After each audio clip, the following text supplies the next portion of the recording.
হাইকোর্টের যে জাজমেন্ট ছিল, এই জাজমেন্টটা হাইকোর্ট ডিভিশনে যখন ডেথ রেফারেন্স আকারে শুনানির জন্য আসলো, তখন আসামিদের আপিলগুলো মঞ্জুর হয়, ডেথ রেফারেন্স রিজেক্ট হয় এবং as a whole all accused persons are একুইটেড।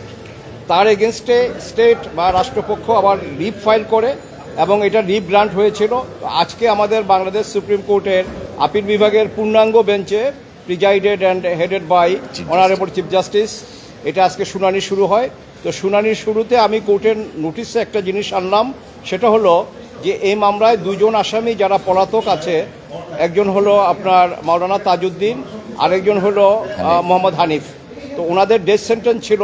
High court ডিভিশনের জাজমেন্টে যদিও ওনাদেরকে খালাস বলে ধরে নেওয়া যায় এই জন্য, কারণ হাইকোর্টের রায় ছিল যে non appealing accused will also get the benefit of this judgment, অর্থাৎ তাদেরকেও খালাস গণ্য করা যায়, এটা আমরা আগে বলেছি।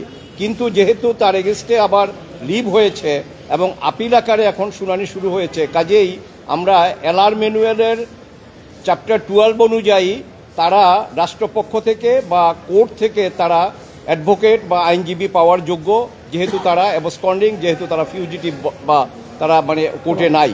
তো সেটা অনারেবল চিফ জাস্টিস মহোদয় এবং অন্যান্য মাননীয় বিচারপতি যারা ছিলেন ওনারা এটাকে অ্যাকসেপ্ট করেছেন। অ্যাকসেপ্ট করে আমাকে বললেন যে নতুন করে যদি আমরা কাউকে আবার এখন অ্যাপয়েন্ট করতে যাই, তাইলে এই 26,000 পৃষ্ঠার পেপার বুক আবার তার পড়তে হবে, আমাদের মামলা ডিলে হবে। কাজে আমাকে দায়িত্ব দিয়েছেন যে আপনি ওই দুজনের পক্ষেও স্টেট ডিফেন্স হিসাবে আপনি নিয়োগ পেলেন এবং আপনাকে তাদেরটাও বলতে হবে। আমি যেহেতু অনারেবল চিফ জাস্টিস এবং মাননীয় বিচারপতি মহোদয় পূর্ণাঙ্গ বেঞ্চ ওনারা আমার উপরে দায়িত্ব দিয়েছেন, আমি অত্যন্ত আন্তরিকতার সাথে আমি এটা গ্রহণ করেছি এবং আমি আমার যেটুকু দায়িত্ব সেটা পালন করার জন্য আমি সচেষ্ট হব।